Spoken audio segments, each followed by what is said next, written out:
In this video, I travel the world cooking some of the most exotic foods on the planet. From my home state to remote countries in Asia, I've eaten things most people would never even touch. Each meal is going to get more and more extreme, and by the end of this, I'm going to be cooking the most exotic animal I can get my hands on. But first, I'll be cooking a lamb brain. Insane curves, dark red color, and an IQ of 17. This lamb brain might be one of the craziest things I've ever taken on. I have conflicting opinions on this one because in some places within the US, this is banned because it spreads mad cow disease, which is fatal to any human that gets it. But I'm kind of excited because if this lamb was smart, I'm gonna get a couple new IQ points. To make sure we taste the brain the most, we're lightly sauteing it with butter and onions. As they cook, they turn into a brown color. Oh, that smells so fucking bad. It smells like mad cow disease. It smells like you should not eat this. The fact that we're already starting like this is rough. We have some crazy shit we're about to get to. It kind of reminds me of like a meaty scrambled eggs. Okay, I just have to get it over with. I did this to myself.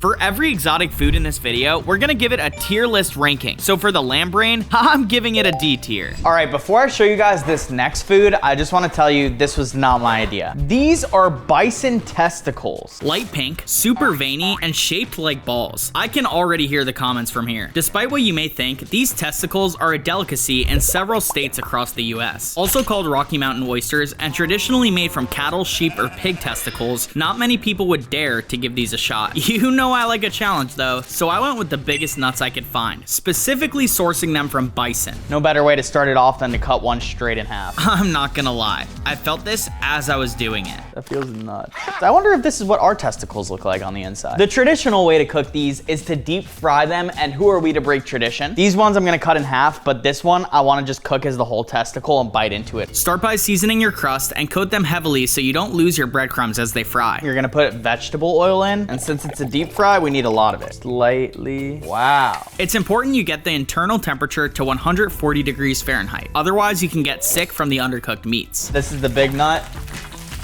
Oh, it looks like it's gonna pop. Now that they've bathed in hot oil for a while, it's finally time to eat. I can't believe I'm doing this. Wow, I actually really like them. The meat is incredibly tender.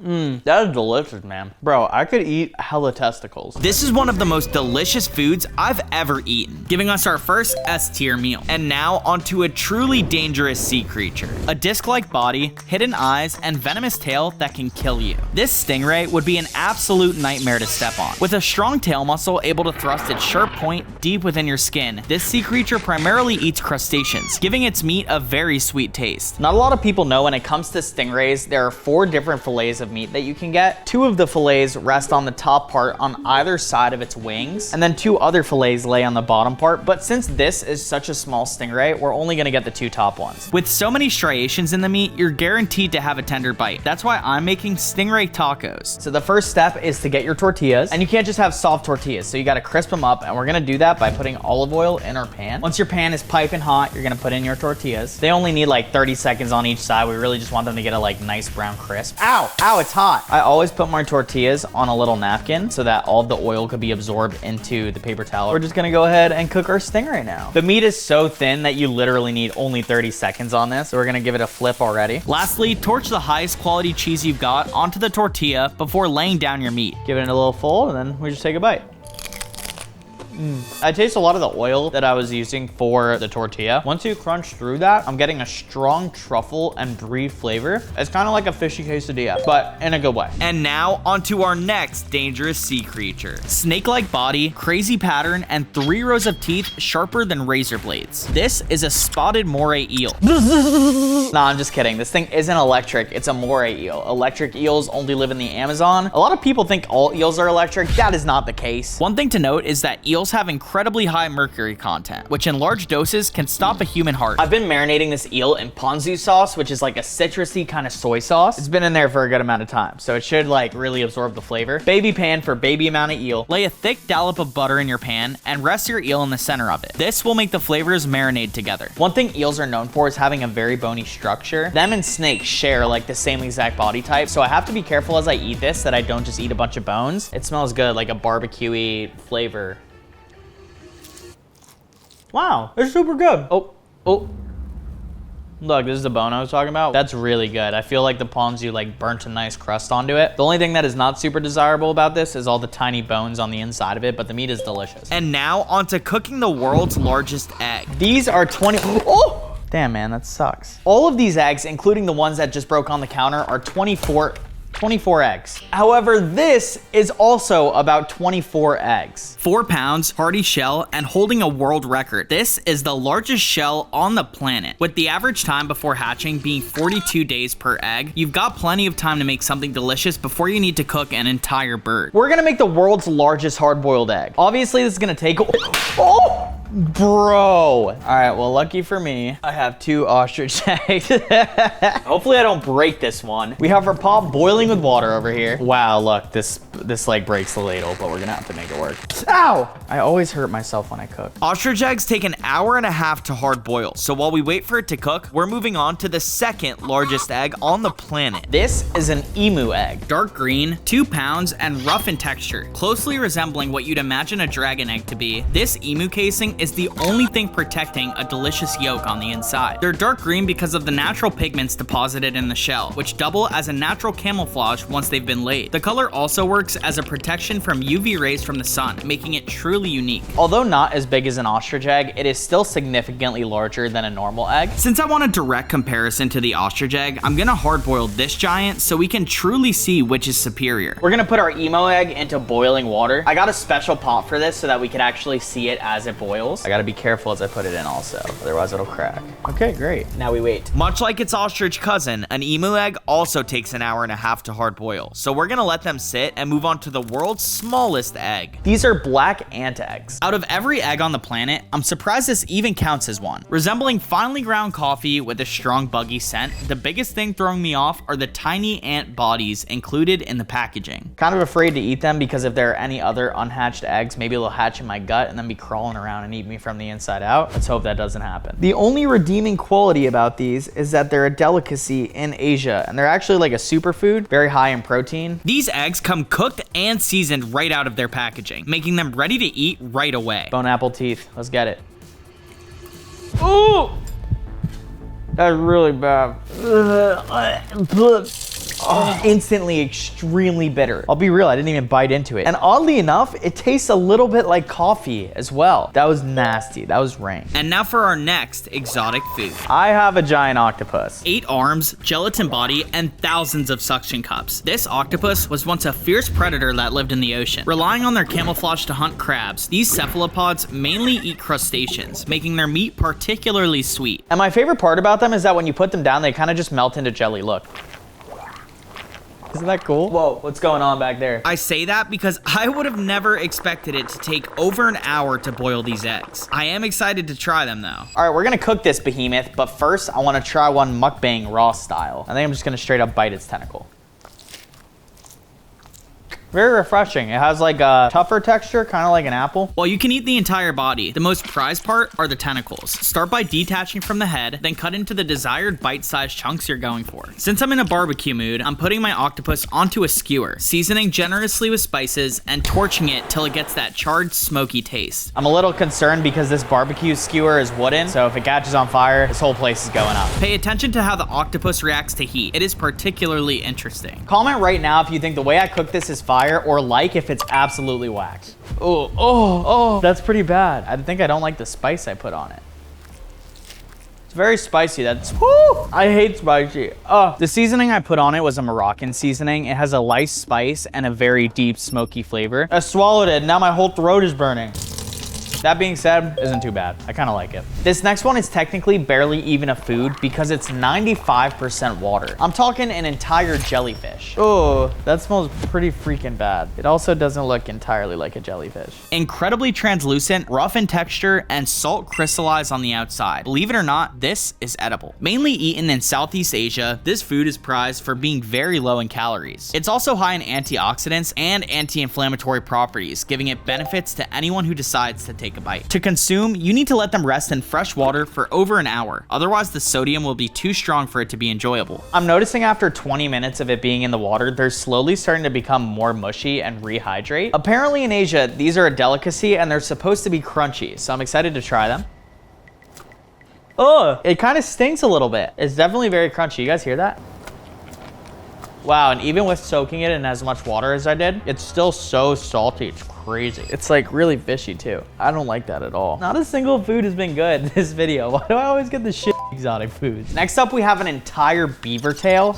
Oh, it smells really bad. A beaver tail is truly something I never imagined I'd be eating. In the wild, beavers use their tails to build dams, swat at predators, and swim like they've got jetpacks attached to them. With thick black hairs on the outside and a scaly casing along the inner parts of it, the only thing protecting the meat is the black leathery pattern. According to the internet, you need to heat it so much that the scales boil off themselves. There are a couple different ways to get the outer inedible part off, but what we're gonna do is put it in the oven at like 400 degrees until I can just scrape the scales off easily. And to do that, we're gonna use a baking sheet. I'll be honest, after about 20 minutes in the oven, the entire house began to reek like rotten meat. I am smelling the beaver tail come out from that oven. It definitely went bad. We're gonna have to take it out and trash it because that is rotten. As much as I wanna try it, I accidentally let this beaver tail spoil, making it not the safest for consumption. If you have a pet beaver and you're thinking about cooking it, just don't. This is like the worst thing I've ever smelled in my life. These eggs have been boiling for a very long time. They're finally ready to be taken out. For most hard-boiled eggs, you need to put them in ice water after they've been cooking to make it so that they cool down and solidify. The problem, this rental doesn't have any ice. What I'm gonna do is take these eggs out and just put them in the freezer. If we don't do this, the eggs won't be that perfect consistency we're hoping for. This is one that I'm actually excited about. I really like frog legs. Lean calves, bulging quads, and lots of tendons. These legs are responsible for launching a frog over 30 feet in a single jump. Now all of those bulky legs wind up being a delicious little meal. They look identical to chicken wings, so we're gonna deep fry them similarly. So what we're gonna do is chop them in half. We're gonna put our flaky sea salt all over these frog legs. Don't be shy either, I love salt. Now I'm gonna heavily coat them with Italian breadcrumbs, and this is gonna make it so that when we deep fry them, they get like a nice crust. Deep fry them until fully cooked. These frog legs don't need long, and I'm seeing that the breadcrumbs are starting to brown on the outside, so I'm gonna flip them right now. Ow! Ow! Only 105. Not hot enough to kill any parasites. Frog legs have a tendency to carry salmonella, so make sure the internal temperature is no less than 145 degrees Fahrenheit before eating. What I like about frog legs is that they have a lot of meat on them, so we're just gonna go in for it. Wow, it's kind of like a cross between chicken and fish. Does a very good job taking on the flavors of whatever you season it with. So these ones came out very crunchy and have a very intense salt flavor. That's super good, man. I'm gonna take a break from the seafood and move on to something that lives on land. Unidentifiable compared to normal chopped meat, if this were put in front of me and I was told it's a cow, I would completely believe it. I've never actually seen a camel in real life, but for $200, it better be good. We're gonna be making camel meatballs. Single out the portion of meat you're happy with, then add as much breadcrumbs as you like. A lot of the times when you're cooking chopped meat, it won't stay together very easily, but this ground camel is pretty much a solid. Then you go ahead and you roll it into a ball. That's how you get your meatballs. Definitely a dense meat too. I could throw this like it's a baseball. From there, oil in the pan and cook until you've got an internal temperature of 160 degrees. That part's important if you don't want mad cow disease. Okay, somehow I feel like I made the outside of this meatball overcooked, but the inside of it raw. But I hear a nice crust. Listen to this. The crust may be perfect, but it's time to find out if this camel is raw or cooked to perfection. Ooh, the inside of that is looking a little red. As much as I like my steak medium rare, camel meat is not something you want to try raw. And if the meat isn't cooked to 145 degrees internally, you're at risk of infection. So I think I'm just gonna take a nibble of the outside of the meatball because I definitely don't want to eat the raw camel inside.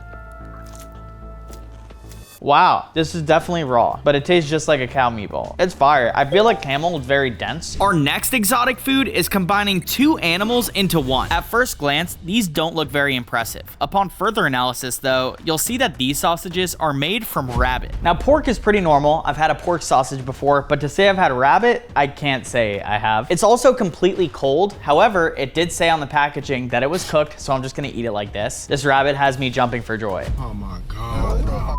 Sausages have a split of 70% meat and 30% fat, but with rabbit being so lean, this sausage's meat content is even higher.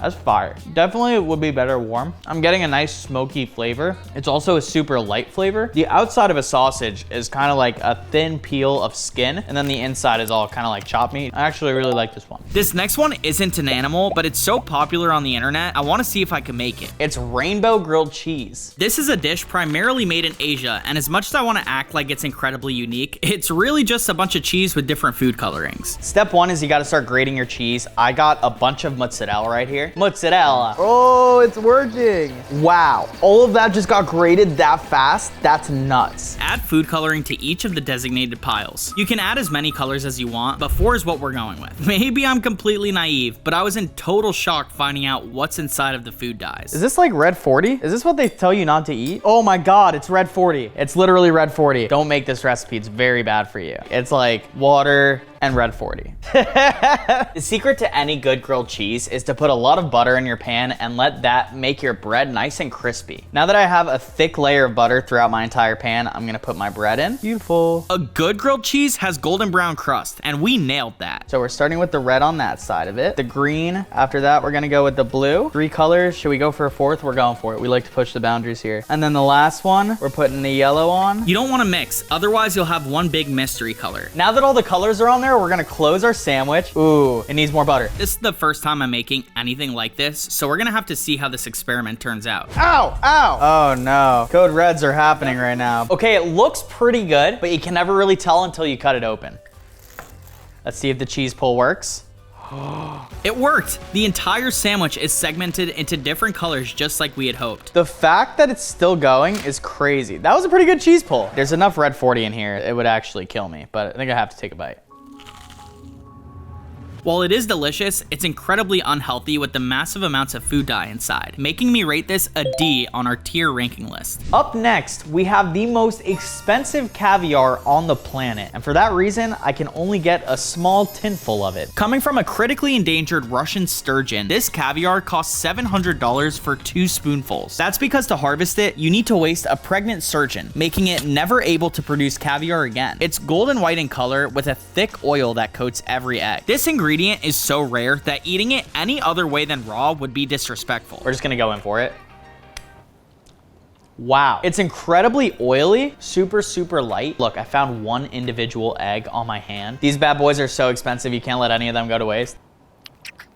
As good as it is, I'm not tasting it like, oh yeah, this is a $150 spoonful in my mouth. I think it's just because it's critically endangered that it tastes like that. Admittedly, I'm a little nervous for this one because it involves more cooking than anything I've done so far, but I don't give up easy, baby, let's get it. I'm gonna be making ube flavored pancakes. I'll be honest, I'm excited about this one, mainly because I've got a major sweet tooth. And if you're asking yourself what ube is, don't worry, I didn't know what it was either. Turns out it's a root vegetable that's bright purple and originated from the Philippines. Closely resembling a sweet potato, but not quite one itself, the ube root has a sweet, earthy scent to it, making the mixture not only look irresistible, but smell it as well. Luckily, nothing too special has to be done to make these. Put them in a hot pan with butter for 1.5 minutes on each side. Ube has a very strong flavor. It kind of smells like a sweet sugar in a way. Very unique. It also smells refreshing. I really like a lot of butter. It adds a lot of flavor. Once the pan is nice and hot, you give it a good pour. Now you're just gonna let that bad boy turn into a pancake. You only need to let pancakes be on there for 1 minute 30 seconds, and then you're gonna flip it. It should be a nice golden brown, but it's gonna be a little purple too. It's time to flip. Half of it looks like it's ready to flip, half of it does not, but we can't let it burn. We're gonna do the flip like you see in the movies. Ow! Oh no, that is definitely not ready to flip. I am so nervous to flip this. If I mess up, I might paint the whole house purple. Like the video for good luck in 3, 2, 1. Let's go! Your like worked! Not only did it help me flip this pancake, but it also helps the video out a ton and is a free way to support the channel. That was so sick. It's pretty interesting because the top of this is really not as purple as I expected it to be, but it looks like it's a pretty well-cooked pancake. You can eat as is, but I'm going the extra mile and putting purple yam jam on the inside. Something so exotic and fun to say that I couldn't resist putting a thick layer in the middle. I then topped my stack of pancakes off with bananas for a sweet taste and edible flowers for color. The only thing I wish I would have done differently here is order syrup, because I'm the kind of guy that likes to pour like a gallon of syrup on my pancakes. The first thing I'm curious about, I want to cut them open. Wow, that looks amazing. I'm genuinely expecting this to be the most delicious thing I've eaten the entire video. I was right. The pancakes are incredibly fluffy. Honestly, it tastes like normal pancakes, but then as you're chewing it, you get a strong ube flavor. It kind of tastes like a purple sweet potato. This is super fire. I will be finishing this dish. This next dish is gonna look like it's out of a horror movie. We're making squid ink pasta. Popular for its unique appearance and rivaling most traditional pastas, this dish is made from the actual ink of a squid or cuttlefish. While looking at the ink, you'll be surprised to find out they come in individual packets. First, we gotta prep our stuff. We're gonna break our pasta. I love doing that. To cook, start by boiling your pasta to your desired texture. As it's cooking, make a sauce on the side with whatever ingredients and seasonings you like. Now that everything is prepped, we're gonna put white wine into a small pan. We're gonna put in our squid. We're gonna put in 1 peppercini. Oh, I hate pepperoncinis. I'm gonna put in some crushed red pepper. That's gonna be very spicy now. Once the wine cooks down and your sauce is smelling amazing, add in the cooked pasta to take on the black appearance of the ink you're about to add in. And now for the part that makes this dish fun, we have a whole packet of squid ink. We're just gonna squeeze it on in there. The only thing to consider is that ink has a strong fishy smell, so you might want to add more or less of it depending on how you feel about that flavor. Wow, wow, look at that. 3 things I noticed off the bat. First, by the time it was done cooking, all of the wine burned off, which is pretty interesting. Another thing is that squid ink has a very potent smell. The entire time it just smelled like fish as it was on the stove. We're gonna give it a taste. Wow, this is actually pretty good. The first thing to hit your tongue is the strong bite from the pepperoni. And overall, I'm not really tasting the fishiness from the squid. I feel like it would be really good in like an Alfredo sauce or something. I could totally eat this alone though. I know we've been waiting an eternity for the ostrich and emu eggs, and trust me, I'm excited for them too. But before we open them, we've got one final meal to scarf down: ground ostrich pizza. I'm actually nervous about this one because I've never made a pizza in my entire life. I can hear my Italian roots yelling at me right now. Start by tossing your dough into the desired shape you're looking for. It's important to put flour on whatever surface you're making the dough on. Otherwise, it'll stick to the table and be impossible to manipulate. Grab your pizza sauce. Gonna spread the pizza sauce on generously. Now after that, you're gonna go ahead and grind up your cheese. Since I really like cheese, I went with a bunch. Put your ground ostrich onto the pizza. You're able to season the meat if you'd like, but since I really want to taste the ostrich, I went with having it raw. Now we're gonna transfer our mini pizza onto a baking sheet. Put the finished product in your oven at 500 degrees for 15 minutes. Oh no, that is so hot. Once the timer is up, you'll have a perfectly fluffy ostrich pizza, fit for any king or queen. I am very impressed with how this came out. I can't believe I just made like an actual mini pizza. I want to cut it into slices. The piece I'm gonna have has a nice piece of ostrich meat right on it. I think the middle of the dough might be a little raw, but we're just gonna go in for it. There's no question, the middle of the dough is a little raw. That being said, that meatball tastes fantastic. It's like a very lean meat. There's no question. This is absolutely delicious. I'm going to be giving this an A tier ranking. And now finally, onto the eggs. They've been in the freezer for over an hour and are finally ready to be cracked. The moment you guys have been waiting for is finally here, the world's largest hard-boiled eggs. So we're gonna start with the ostrich egg. I'm particularly excited about the emu egg, but we're gonna start here. This is so cool. Let's see, did it work? Bro, it kind of worked. It's so big, it's like falling apart. Dang, look at that. That's crazy. Whoa. This is just one massive hard-boiled egg. I'll be honest with you guys, it tastes exactly like a normal chicken egg. What I'm really excited about is this emu egg.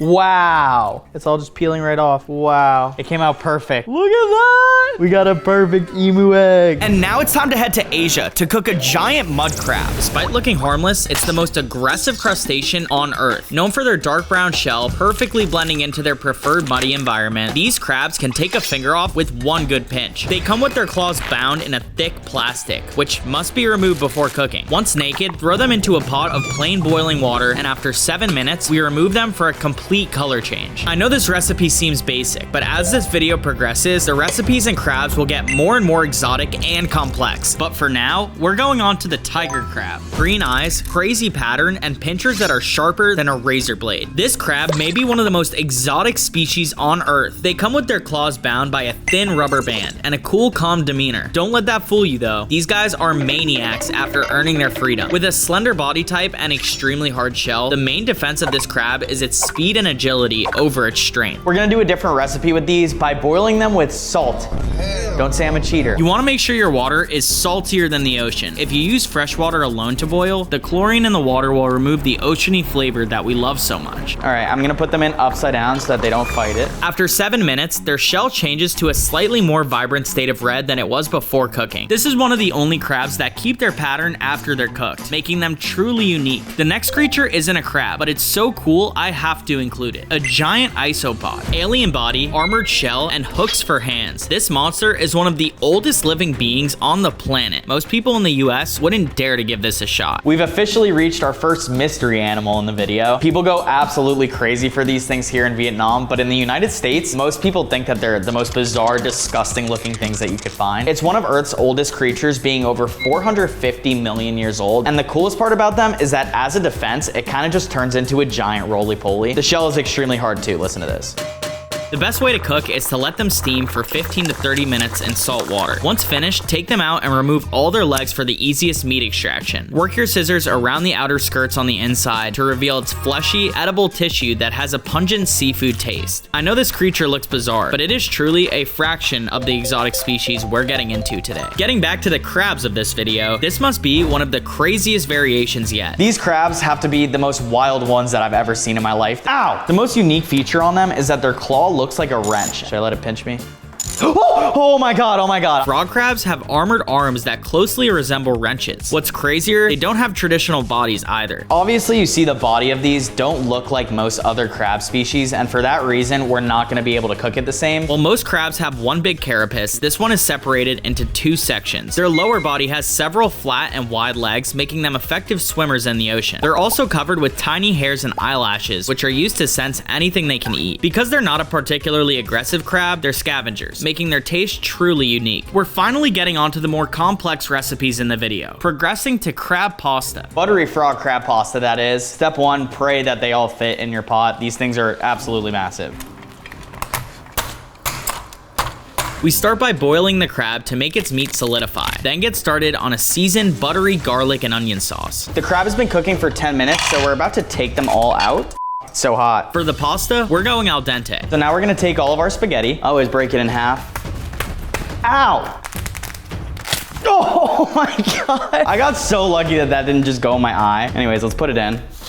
Add your meat to the sauce to give it a light seafood flavor. I'll be honest, I kind of messed up with this one. When I cracked the pasta in half, I made it so that I wasn't able to get a perfect amount of pasta like you see online. So I settled for a frog crab remake using the pasta as its body. Say what you want. I bet you it's gas. I bet you it tastes good. It's fire. Very sweet crab. Finally, a crab most of us should be familiar with the total amount of revenue this species generates being over $5 billion worldwide, there's a reason they call them the king of the crabs. But let's make something clear. Our last crab is also a king, except one that is significantly more exotic and hard to find. This crab lives in extremely cold waters. It's an Alaskan king crab. If you think this crab looks massive, just wait until you see the Tasmanian crab at the end of this video. With spikes all over this thing's body, I have to be extremely careful with the way that I hold it. Otherwise, I'm gonna easily cut any part of my hand. This is one of the most popular crabs that you'll see in this video, and I'm starving just thinking about it. This species is known for its savory meat and amazing yield. Most crabs will produce 2 small claws worth of meat, whereas this beast can produce over 10 times that amount. With it, we're making crab scrambled eggs. This crab is too big for me to fit in any cooking appliance here, so we're gonna have to break it down. To effectively get their meat, chop off all their legs on the side. Once you've got your beautiful crab appendages, admire them. They weren't cheap. And something to help me keep track of all this expensive food is Revolut. It's a financial app used by more than 70 million people that lets you manage your money whether you're in the USA or traveling. Bouncing from country to country, currencies are constantly being changed. And with that comes exchange rates that make staying on budget nearly impossible. That's why Revolut lets you exchange and hold multiple currencies at competitive rates, enjoy low international travel fees when you spend with them, and get no ATM withdrawal fees up to your monthly plan limit globally. Not only that, but if you lose your card, you could freeze it at the click of a button, making you in control of your financial security at all times. Revolut also has one-off virtual cards that self-destruct card details after a single transaction for secure online shopping. Revolut is accepted in over 100 countries worldwide, and the card is easy to link to your phone for payments through Google or Apple Pay, making it so you're able to tap and go. It's also customizable with text and emojis, so you can make it uniquely yours. You could sign up, spend, and score $40 with Revolut. The offer is available in select countries. Head to the link in my description or scan this QR code to learn more. And now back to the expensive crab legs. Whether you're steaming steaming or boiling, make sure it's in salt water. Upon removal, you'll see a complete color change to a bright reddish orange texture. While delicious as is, we're not stopping. Remove all the meat you're able to, then layer some butter onto a hot surface. Crack freshly laid eggs and your cooked crab meat as well. Because it's such a hearty amount of meat, the eggs are used more as a flavor enhancement rather than the main part of the dish. You could use a different ratio of ingredients than I did, but this is what I prefer. If you like crab, you'll probably love this. I'm convinced this is one of the cutest animals to ever swim the earth. With slender eel-like bodies and tiny sensitive hairs at the front of their face, they constantly look like they're giving you the googly eyes, begging not to be eaten. Most people think of a blobfish when dealing with these guys, which just so happens to be one of my favorite animals. For that reason, I'm doing the unexpected. These fish are so cute, I can't bring myself to cook them, so I'm gonna let them free. The only problem was that the ocean wasn't strong enough to pull them back into the sea, so I had to give them some help. I'm sure they like that more than the boiler. Back to a very exotic species, this is a zebra crab. With vibrant blue spotted bodies closely resembling the pattern of a cheetah, these crabs are the Asian version of blue crabs we see in the United States. These crabs have got to be one of the coolest looking ones in the bunch. It's easily the fastest crab species, and their claws are literally like daggers. Time to take the safety off. Oh, look at the wingspan on this thing, bro. Chill, that's it. You've lost your privileges of being right side up. You're not really able to get a whole lot of meat out of one of these crabs, which is why we have 4 of them, which I'm actually scared for. While super cool before being cooked, the after is well worth the transformation. For this reason, we're making crab veggie rolls. Please don't hurt me. He has a big wingspan. Ow, he just sprayed boiling water on me. Boil at a medium heat for 7 minutes to reveal the bright red pattern that used to be blue. Extract the meat from the claws and body, then thinly chop all of the ingredients you're putting into your roll. Wow. Ordinarily, I would say use multiple avocados, but these ones are so freaking big that I'm literally only gonna use half. Once everything is small, add to a bowl for its final mixing. To stay on the oceany theme of this video, we're rolling them in seaweed wrap, finishing with a sweet chili sauce on the side to dip to your liking. This has to be the freshest crab dish anyone has ever prepared. I'm pretty proud of this one. As good as this meal is, it makes me nervous, because what I haven't told you guys is that at the end of this video, a professional crab chef is going to rate my final meal to determine if he thinks I'm worthy of cooking the world's largest crab. And if he says I fail this entire video. Up next, we're making everyone's favorite crab recipe. With slender legs, tiny claws, and a bulky body, I know this crab looks unimpressive, but it's hiding a big secret that makes it incredibly unique. I'm gonna attempt to make crab cakes right now, which is my first like kind of intense recipe. Oh, I swear guys, he did that to himself, I swear. If we were after meat, this species is pretty much useless. Truthfully though, I didn't know that when I chose the dish for this one. Crab cakes. It's a simple recipe that calls for crab meat, mayonnaise, flour, and a few vegetables. Once finished prepping all of your ingredients and the crab is boiled, it's time for the meat extraction. This is where we ran into the big secret of this little crab. Inside its shell is a massive amount of eggs. I'm talking thousands. While the recipe calls for crab meat, we're gonna have to make this work. Add all your ingredients together into a bowl, give it a light stir, and put oil into your frying pan. Once sizzling hot, add your mixture to the pan and wait for that crispy golden brown crust to form. Say what you want, this is a nice crab cake. That's gas. I've officially cooked every exotic crab in Asia, so now I'm heading to a different continent to find more. And with it, I'm bringing along the world's best crab chef, Dan Hong. He owns several restaurants where the main dishes are all crabs, so hopefully I learn a thing or two. Dan is the best crab chef that I've ever met in my entire life. I run several Asian restaurants in and around Sydney, the most notable one being Mr. Wong. I didn't just bring Dan in as a backup. He's going to be the judge for my final dish to determine if I've graduated from amateur chef to pro. He's gonna decide whether I pass or fail this entire video. But before we go into my ultimate test, I want Dan to show you exactly what his standards are. And what I mean by that is that he's gonna cook a dish that we have to beat. So right here we have a snow crab. These are totally white because they actually don't see sunlight. They're so deep in the ocean. The shell is quite soft, so it's really easy to eat. Some of the sweetest crab meat you'll ever have in your entire life. This crab is also truly exotic to the US, having a completely golden white shell. You can't find this species anywhere in the Western Hemisphere. Okay, so with this beautiful snow crab, it's so delicate, it's so sweet. So all we're gonna do is steam it very simply with some ginger and shallots, some white soy. Can you say shallots again? Shallots. Shallots. Comment if you think it's shallots or shallots. Just turning it upside down really quickly.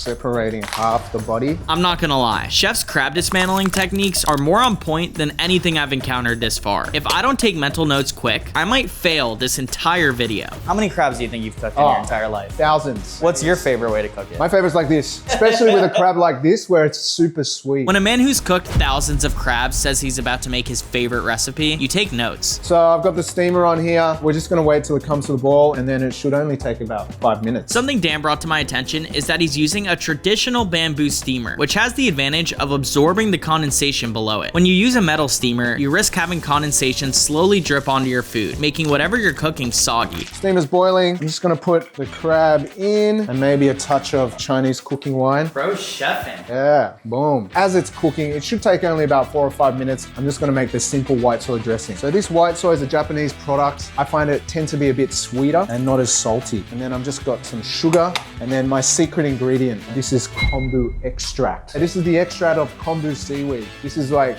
the Because every part of this crab is a different size, they won't all get finished cooking at the same time. It's always better to overcook than undercook though. It's thicker. It's thicker. Is that racist for me to use the Australian accent? Give it your best American accent. Well, yeah, no, I'm not gonna embarrass myself. It's clear watching Chef Dan that I'm miles behind him on the cooking spectrum. Watching him plate this dish is making me pretty nervous for my final challenge. The last part of this dish is to pour steaming hot oil onto it. This makes the aromatics from the greens be fragrant and potent. Needless to say, this is truly 5-star plating. I'm not gonna lie, this is pretty amazing. What's the best way to eat this thing? Get a spoonful of the head cheese and try that first. When Chef mentions head cheese, he's referring to the gooey substance in the middle of the crab's body. This is considered the most desirable part by most. Just go for it? Go for it, mate. Wow, that's pretty incredible. One thing is clear, Chef Dan's standards are way higher than I expected. I'm gonna have to transform into a master chef real quick if I want a shot at winning this challenge. And with that being said, we're on to our final crab of this video. This is a Tasmanian king crab, the largest of them all. Although this one is big, it's small for the species. With the ability to get up to 25 pounds and have a price point of over $3,000 per crab, it's quite a delicacy in the crustacean world. Distinct by their bright red pattern, massive claws, and legs that are filled with plump, juicy meat. This is truly worthy of my ultimate test. This next dish is 10 times harder. Chef says this next dish is harder because really, it's 2 dishes in one. First, he's having me make deep fried salt and pepper crab legs, a recipe that's coined by most Chinese restaurants here in Australia. After that, he's judging me on making Tasmanian crab head butter noodles, something that's truly unique to this species. And you're gonna be timed. I'm gonna be timed? Yeah. I need to put my little chef's outfit on. Oh, here we go. You know real chefs don't wear hats like that. Brother, only the realest chef wear hats like this. I've only got 5 minutes to break down this crab like Dan did for the one he just cooked. This is the first of 3 tasks I have to do to determine if I'm worthy of cooking the world's largest crab. I only have 5 minutes to break this That's thing right. down. Face it that way. All right, so you want to make 1 clean incision, 1 hit. Just one, boom. Boom. All right, done. Bro, it's been a minute already. Grab this claw here, pull it. Oh, it did, it worked, I got one. Oh my God. What, you want us to eat it off the floor? No, I can't use that. The head falling to the ground is a huge problem. It's the only part of the crab with head butter, making this huge points off my final score. It's gonna take a miracle if I want to save this dish. How much time do we have left? 3 minutes. Yeah, that's it. Yeah? Pull that out. Pull that, Great. Put it in here. Put it in here, pour it in. Since I took so long getting the head butter into this bowl, I've only got 1 minute to break down the rest of this crab. How much time is left? 1 minute. Use, bro. What? What do you mean? You just told me to freaking... Relax. I want to cut in 1. Chef, you're wasting so much of my time. It's literally running out. No. 1 swift. Boom. That's enough. Oh, that was a good one. That's good. How do we do? No, you got 20 seconds left. Let's go, Bridget! As excited as I am, I can't celebrate yet. Now I actually have to cook what I just broke down. Okay, Nick, I was quite surprised you could break down this crab I did within pretty good. 5 minutes. That was the easy part. This next stage of cooking is way harder. If you mess this up, the whole dish is ruined. It's time for me to cook deep fried crab legs, a dish that most chefs train years for, but here I am attempting to do it on my first day. Hopefully Dan is gonna take it easy on me. I'm gonna give you 10 minutes for this. Only 10 minutes to cook this massive crab? Yes, time starts now. Okay, what do I do? What do I do? What do I do? Okay, that's Chinese cooking wine. Drizzle it all over the crab pieces. Kind of marinate them, yeah? This is potato starch. Okay. I just want to lightly dust each piece because we're about to deep fry it. Lightly dust. Yeah, that's enough. Now that the crab is coated with starch, it's time to deep fry them in hot oil, which has a high probability of burning those who are inexperienced. Put the claws in first, away from you. Don't drop them. Don't drop them? What do you want me to hold them in the oil? Yeah, hold them in the oil. Ow, ow, ow, it's burning me. Relax, bro. Now that the crab legs are in boiling hot oil, it's time to add peppers and garlic that will make it extra flavorful. I just hope I get it finished before the time runs out. Wait 1 minute, it'll be hot enough. I'm running out of time here. I don't have a minute. Don't worry, the crab will be ready in time. Go. Move it around, man. Chef, I feel like you're getting frustrated with me. I can't help but relate to you. I'm not a chef, bro. You know real chefs don't wear hats like that. Brother, only the realest chef wear hats like this. Hurry up, there's 2 minutes left. All right, I'll go quick. I know it seems like everything is going well, but if I don't get this onto a plate, I fail this dish miserably. All right, Nick, 1 minute to plate. Okay. So just put the pieces on. With all that garnish, you put it all on top. No, don't do that. This is a $500 crab. You want to look after it, yeah? After some strong coaching, I was finally able to get it onto the plate, and just in time, too. This deep-fried Tasmanian crab came out beautiful, with a thin, light crust around the shell and juicy, succulent meat on the inside. It's enough to make anyone's mouth water. The real challenge, though, is cooking what's inside the head. This is great, but we're not done yet. So the head butter is the most prized part of the Tasmanian king crab. I see you have boiling water over there. Yeah, so we're gonna cook noodles and make a head butter sauce. We only got 5 minutes. It takes longer to boil noodles than 5 minutes. Time starts now. It's clear Chef Anthony is here to push me to my limit. I guess that's what happens when you bring on the world's best crab chef to be your judge. One thing is for sure though, you never give up no matter how hard things get. It's time to see if I could step up to the plate. Cook half the noodles. They're all doughy. Is that normal? They're noodles, bro. They're fresh noodles. Get some tongs, stir it around. How long does it take to cook that? 2 minutes. Oh, wow. Okay, it's quick. They're ready. Okay, all right. Noodles ready. Oh, they look fantastic. So I've got some butter. Yeah, that's enough. That's a lot, actually. Once everything was prepped, we added a few other secret ingredients to the sauce before adding the head butter. And I can honestly say, this smells amazing. Remember the head cheese? Put it all in. And you'll notice this will cook like scrambled eggs. Chef mentioned scrambled eggs because the head butter has a similar consistency and will slowly solidify as it's heated up. It's not common watching anything go from a liquid to a solid, so you've got to admire it. This is the most unique dish I've ever prepared. I just need to taste it. Oh, wow. That's really good. Really? Right. No way. Should I taste it? Yeah. That is really good, but really freaking hot. It tastes like a combination of pungent seafood flavors combined with a thick, sweet oyster sauce. A truly unique flavor that I would have never expected. But if I want to win this challenge, I'm gonna have to get it on the plate because I'm running out of time. Okay, there's 2 minutes left. This is potato starch. The boil keeps... My hat, chef. Sorry, I've got it. There's only 1 minute left. You better hurry up. Touch of sesame oil. I have 1 minute A left. little bit. Hurry up. Now add the noodles. I'm trying. Put the Look, cake it's in, bro. upside down. It's upside down. Slide it in, bro. Okay. Oh my God. Oh, yeah. I'm a chef. Hey, you I'm are. a chef. Hey. Okay, now we're plating. We've got 30 seconds left. You need to put this underneath as a bit of garnish and to hold the shell up. Make it like a nice bed. Bro, I have 30 seconds. Put that on. Put that on. As always, it's coming down to the last second. I'm really hoping I'm able to get this meal onto the plate so I don't blow this right before I'm in the clear. Be careful, bro. I have 10 seconds.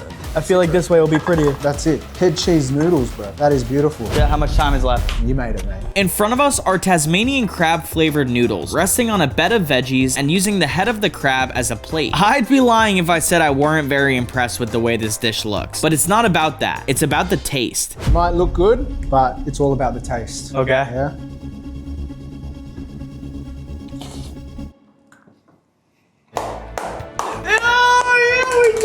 Wow. It's good? Is that incredible? That's insane. It's super delicious. Stop eating it, mate. There we go. As proud as Chef Anthony was, he wasn't finished. He still had a couple of complaints. What I don't like is that there's not enough head cheese. Because when you broke the crab down, you left half the head cheese on the floor. It could be even more crabby. And that's the beauty of the Tasmanian king crab. I'm sorry, Chef. This was delicious, but you failed many different parts of this whole process. But I'm not going to be the judge. I want you to be the judge. Comment if you think Nick passed or failed this challenge. Come on, guys, hook it up, please. I'm begging you. I've been traveling all over the world for this. And I'm not stopping. I'm heading back to Asia to try the most exotic street foods I can get my hands on, starting with Lardyai Street in Phuket, Thailand. I'm on a place called Lodi Road right now, and this market is only open on Sunday for only like 6 hours. All of this food that you see will be gone by the time the sun goes down. All right, let's give it a shot. This place is selling seafood tacos. This meal is only 60 baht or $2. The first thing they do is get the pan steaming hot, and then after that they dump the pancake mix, which has a mix of seafood in it as well. Just from looking at it, I see some shrimp, a little bit of mussels, and then after that they pour extra pancake mix on the sides to make sure that it's all perfectly encapsulated. And then he flips it one more time so that the seafood gets nice and cooked on the bottom. You see it has a golden brown crust on top, and any holes he's gonna drip more pancake mix in so that it really is a taco style. He's gonna put spring rolls in the middle, and that gives it a different texture than the outside crunch you'd expect. And just like that, you have a perfectly made seafood taco. First thoughts, I really hope this doesn't have nuts in it because I will die. It's also very hot, but we're gonna go in for a bite.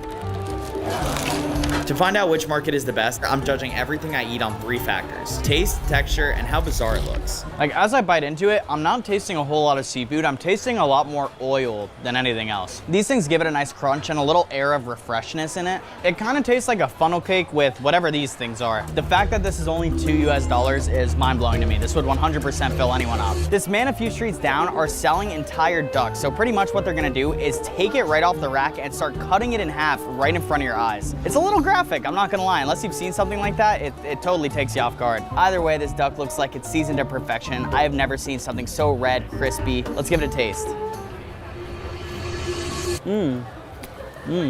Even though it looks seasoned, it's actually not. It is incredibly tender, but with that being said, it's entirely flavorless. I'm talking, I don't taste any salt, any sweetness, really just a bunch of oil on my tongue. I will say the quality of meat is very good though. We found a place that sells baby pancakes. It's kind of thick like a pizza dough. After they make them into the individual shapes, they put them onto the stove, let them cook on one side, and then flip them and flatten every part of it. They have a bunch of different flavors like taro, coconut. I really like coconut, so that's what we got. All right, let's give it a test. Wow. It's not really as coconutty as you would expect. There's like very, very light notes of coconut, and you definitely taste that it's like a thicker dough. The consistency is almost, I'm not gonna say tough, you know, you bite through it right easy like it's a piece of bread. With that being said, there is a little bit of resistance to it, and as you bite, you do feel little crunches from the coconut notes. Like there's real coconut in here for sure. It's pretty good, I really like it. I wish it were more coconutty. We found this place that sells dim sum pork, and you see that the lady is like freshly making it. There's a steaming pot to the right of her. When she opens it up, you see all the steam comes out. It smells amazing. For 1 cup of it, it's only 60 baht or $2. And once you buy it, she gives you the option of putting spicy, soy sauce, or garlic on it. I put soy sauce and some garlic on it. I'm not gonna lie, this looks fire. I'm very excited to try it. The first flavor that hits your tongue is the soy sauce that she puts on it, and then there's a little bit of crunchy from that crunchy garlic on top. But then as you bite into it, the pork is like very sweet. There are a couple notes of sweetness. Wow. As you eat it more, it switches between sweet and savory. This one's good. This one is good. This stand kind of looks like it has a tong hulu version of like peppers and other vegetables. And honestly, looking at it, it looks fake. I didn't even know what this was, so I decided I had to get some. I could not guess what this is about to taste like. The only thing I know is that it said it's a dessert, so I'm guessing it's gonna be sweet. Wow. Wow. The outside of it is kind of like a gelatinous texture that doesn't have much taste, but then when you bite into it, sugar comes out, and all of that sugar instantly dissolves when it hits your tongue. I'll be honest with you guys, I am experiencing a little bit of social anxiety. There are just so many people here, and everyone's like bumping into me or posing for the camera, so let's just hope the next place isn't as crowded.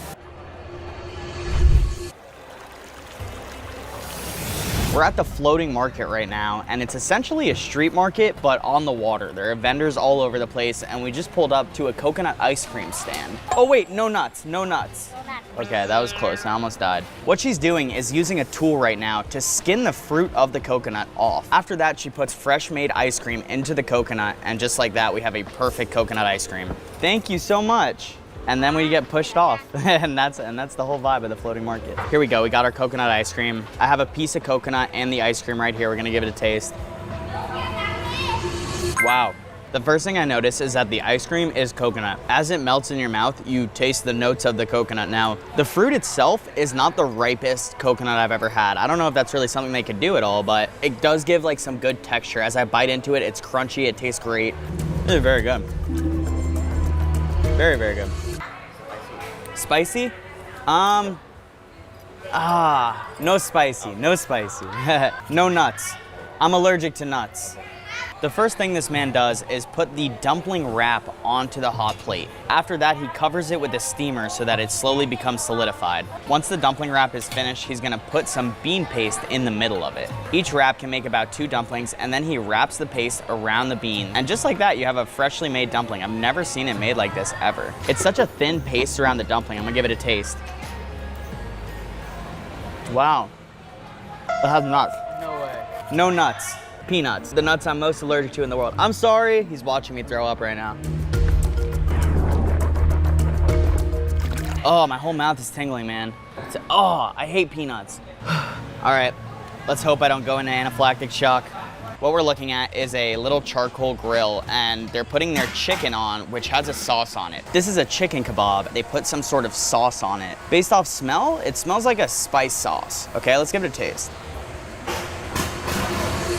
The first thing I noticed is that the chicken is extremely tender, but what hits your tongue first is the sweetness, followed by a light spice. It's really well seasoned. It goes between sweet and savory, back and forth. This is up there with one of the favorite things I've had so far. Oh, what is that? Mussels? How much?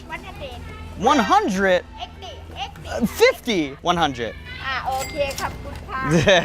This right here is mango sticky rice. It's very popular in Thailand, and it comes with looks like an icing. We're gonna put the condensed milk all over the mango and the sticky rice. And if you're wondering what's to the left, it's actually just cornflakes. You get a little bit of mango, a little bit of sticky rice, you take a bite. The first thing that hits your tongue is the sweetness of the mango. And then as you bite into it, the mango has so much water inside. It's so refreshing. Your whole tongue is embraced with that sweet mango feeling. After that, you have a little bit of the sticky rice and that condensed milk that's on top, and it introduces a savory flavor, comparatively speaking to the mango, which is very sweet. Overall, it's familiar, it's good. I really like this one. No, I need 1 minute. Okay, you know what? Let's get the soup. Yeah. New. I need new. New. Fresh. Fresh? No one speaks English. Kimchi. Yeah, I'll have some of that.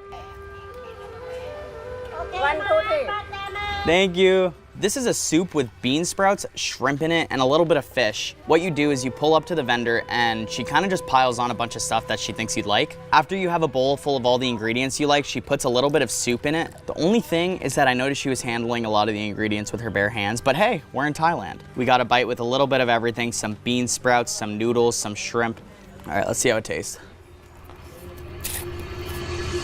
I'm not a fan of this one. The first thing that hits your tongue with this is the kind of soup that it is.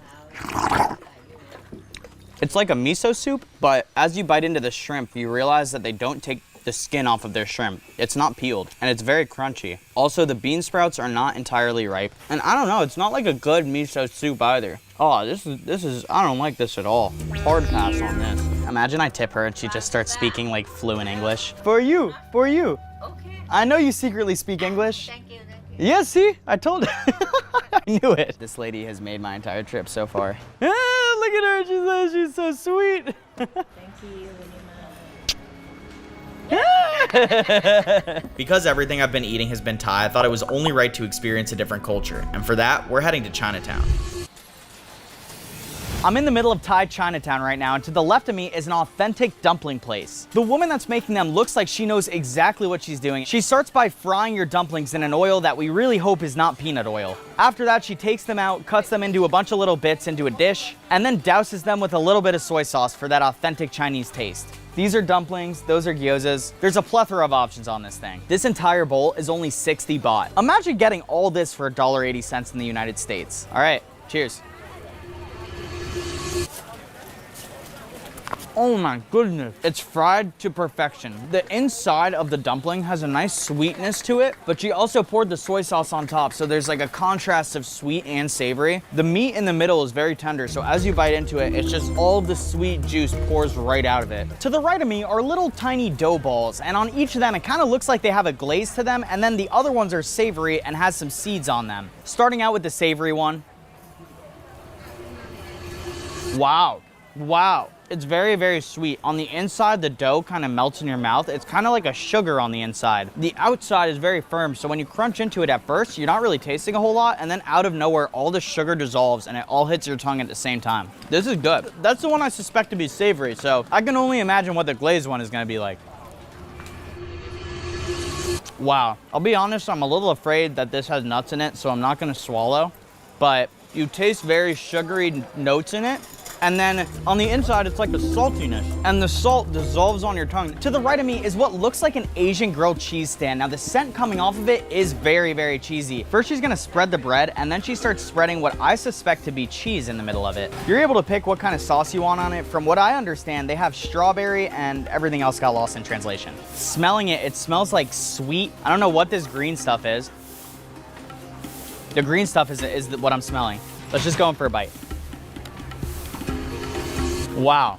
Wow, amazing, incredible. The entire bun is sweet. So everything that hits your mouth, it's not overpowering, it's actually just the perfect amount. I'm realizing it's not cheese on the inside. I believe it's butter. The butter introduces like a little bit of savory to it, and the green sauce is just so sweet. The bun complements the sweetness as well. It's also very soft texture-wise. There's not any crunch to it whatsoever. It's not like you're biting into a wonton or anything. It's like a very sweet, doughy bread. I've never seen anything like this in my life, so it's a little bit higher up, but it still tastes really good. This is a corn stand. The first thing they do is put butter at the bottom of the bowl. After that, they put in a little bit of salt, a little bit of sugar, and then they add in hot corn. The last ingredient is a little bit of condensed milk to make it nice and sweet. Here we go, one bite taste test. Wow. It's not quite condensed milk. It's a very sweet, but it has a different texture than condensed milk. It might just be normal milk, actually. The first thing to hit your mouth is the liquid at the bottom of the cup. Like you see the corn is just literally dripping. They put a little bit of salt in there to complement the sweetness, but you don't taste the salt. It's actually just sweeter because of it. And then after that, you eat it and it's kind of just like normal corn. Nothing like too crazy, really. It's like a dessert version of an esquite.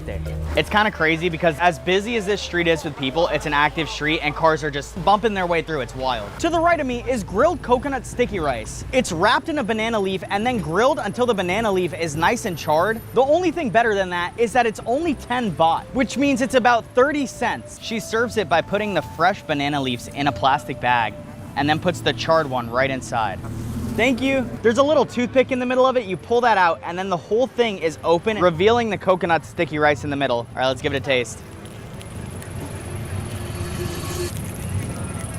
The outside of the rice is very crisp, so you get a nice crunch as you bite into it. Now the inside of the rice is not nearly as cooked, so it's a lot softer. There are strong notes of coconut in this. It's very sweet as you chew it, and towards the middle, it is very, very gooey. They're pretty good. And at the end of the day, it's just rice with coconut and a banana leaf wrapped around it. Whoa, that got rainy really quick. We came to Thailand in the middle of the rainy season. Chinatown is a lot different from the other markets we've been to because all of the traffic here is quite literally shoulder to shoulder. At any second, you could bump into someone. Sage was trying to set up the tripod. People are looking at us like we're crazy for taking up so much space.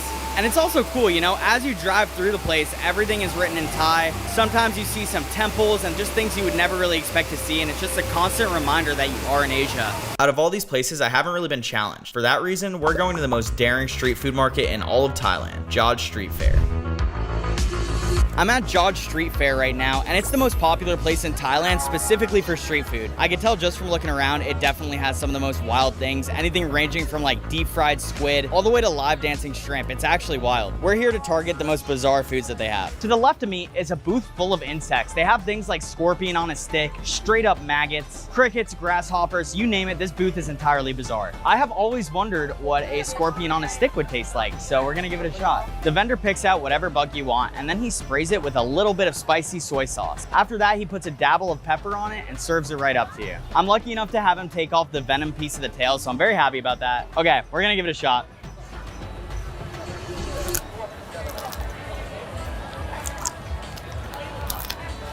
So immediately, the first thing that hits your tongue is the soy sauce that he sprayed it with. You get a couple of notes of pepper that he also peppered on there. Claws are hollow entirely, so when you bite into him, it has a similar consistency to cardboard. And as I chew, it's not actually actively chewing. Like the food isn't getting any softer in my mouth whatsoever. The inside of the body has like a goo inside.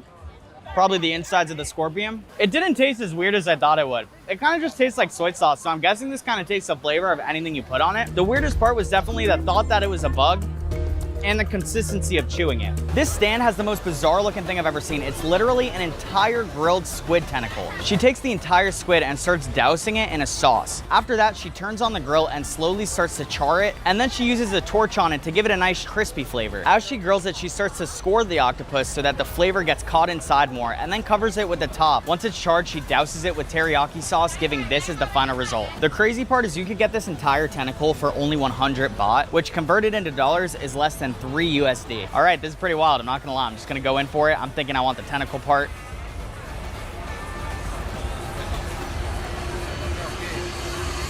Wow, incredible.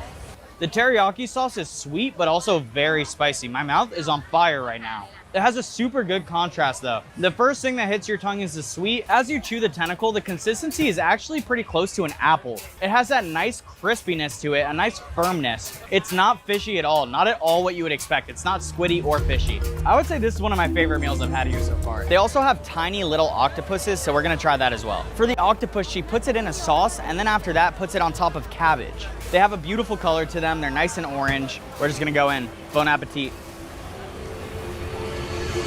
Wow. Now, as you bite into it, it's very soft. It's not nearly as chewy as the squid. The first flavor to hit your tongue when you eat this is fishiness. It's not overwhelmingly fishy. You could just definitely tell it's seafood. I like the seafood that I eat to not be as strong. It's very interesting. This vendor has multiple skewers laid out, and you're able to pick which ones you want. Right off the top of my head, the ones that catch my eye are the imitation crab rolled in pork, these little balls, which I've seen walking all throughout Thailand, and lastly, these squid rolls, which looks like it has a little piece of every tentacle. After you pick out your meats, they put it right onto the grill and ask you whether you want it spicy or not. I am not a fan of spicy, so I just went with the sweet sauce. If I had to guess, it kind of looks like a sweet barbecue sauce that they're putting on there. All right, I'm gonna go with my instinct and try this imitation crab rolled in pork.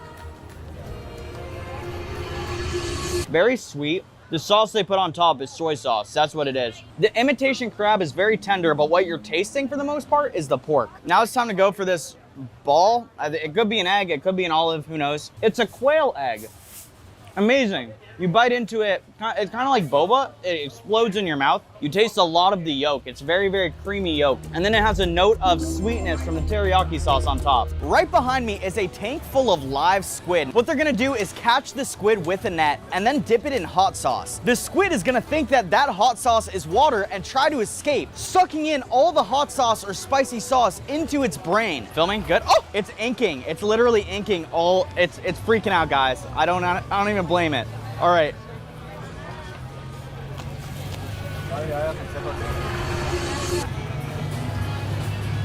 Oh, that was incredibly spicy. Incredibly, my mouth is on fire right now. I am severely asthmatic. This spicy food gets to my asthma. I'm sweating right now, just immediately off the bite. Something I noticed, the squid was extremely fresh. I mean, you bit into it and it was flailing around in my mouth. I got this blast of like sea-like flavor. It wasn't slimy, it just had the most bizarre texture ever. It's like you bit into it, it was extremely chewy. This is one of the street foods I am most excited about trying. It's called a dancing shrimp salad. Now, from a food science perspective, this is a particularly dangerous food to eat. Reason being, most crustaceans live in salt water. Because of that, their parasites inside them cannot survive inside hosts that are freshwater bodies. Now, these little shrimp are purely freshwater shrimp, meaning that the parasites in them can live inside of humans. I was told that most of the time that you eat this, if you eat an entire bowl, you will contract a tapeworm or parasite of some sort. First, she's gonna start by taking a cup and putting in a mixture of vegetables. She's picking out green onions, normal onions, and lastly, she's doing a hint of soy sauce and a little bit of oil. Now she's gonna go into the tank and catch as many live shrimp as she's able to. Once she has the live shrimp in the net, she's gonna put it right into the bowl and they all start jumping, hence the name. They are dancing in this cup right now, so what you have to do is close the lid and then you give it a nice little shake, okay? You wanna get all the ingredients really mixed up. After that, you take a nice dabble, just like this, and bon appetit. Let's hope I don't get a parasite right now. Amazing. The shrimp give like a boba consistency. You bite it and it kind of like pops in your mouth a little bit. You're tasting exactly whatever spices are in the middle of it. It's very refreshing because it's just purely vegetables and then a few pieces of seafood. I would eat more of this if it weren't as dangerous as it is. Guys, my stomach is starting to really hurt right now. Bad. I'm being betrayed by my body. I'd be lying if I told you I knew what this place is selling me, but I'm gonna buy it anyways. They start by putting oil in every hole so that the food doesn't get stuck to the stovetop. Once the oil is hot, they pour dough into each of these holes. They separate the dough from the sides to make sure that it doesn't stick. Once the dough on the bottom solidifies, they start putting toppings on each individual piece. They douse it in sauce. This is the most bizarre looking food I think I've ever tried. I want to try to get a bite of the egg and the squid, so we're gonna go at it from the front.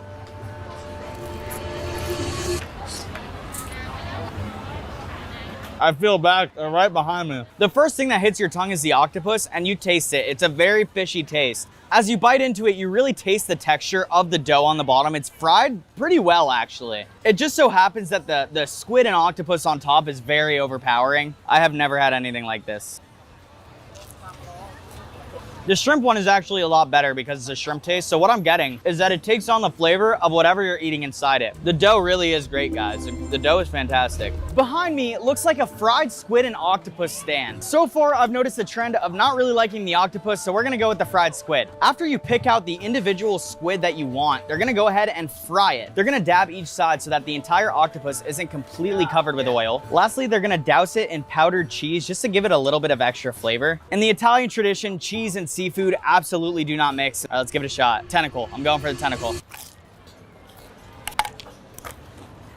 So at first, all you feel is the texture. You don't really taste anything. It kind of has a similar texture to a funnel cake. It does a very good job of picking up the flavors of cheese, but the cheese flavor, it tastes like a cheap cheese and it comes in a few bites in. It's not apparent right off the bat. I'm gonna try the squid without any of the fried stuff on it right now. The squid is definitely fresh. It's nice and chewy, almost like a gum consistency. It's very hard to chew through. You kind of just mush it up until you're able to swallow it. As crazy looking as this is, it doesn't taste too bad. It's actually pretty good. Now, the moment you've been waiting for. Which market is my favorite? Chinatown had the best food, with my overall favorite dish being the gyozas we got from the woman with the cart when we first got there. Those gyozas are seriously unbeatable. Kind of like this video on your screen right now. It's like the craziest thing you've ever seen. You should click on it. Like, what are you waiting for?